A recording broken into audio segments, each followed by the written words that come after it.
işğalda qalmış 33-34 il, 35 il.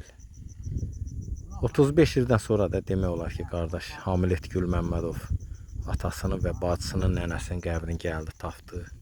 Kurapetkin kəndi ərazisində, Kurapetkin qəbirstanlığında. Bacısının qəbrindən, atasının qəbrindən, nənəsinin qəbrindən torpaq götürür.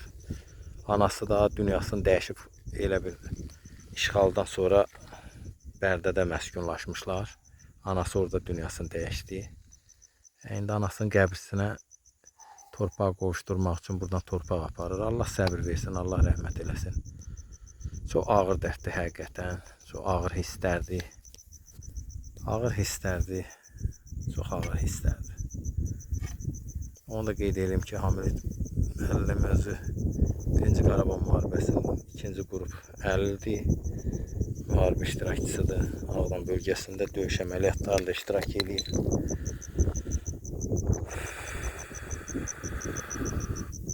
Qarşıda görünəndə işğalda qalmış, indi azad olunmuş, antiterror əməliyyatından sonra azad olunmuş Kurapetkin kəndi. Xocavənd rayonu Kurapetkin kəndi. Allah rəhmət eləsin, məkanları cənnət olsun qardaş. Allah səbir versin. Yurdumuz dağınıqdır.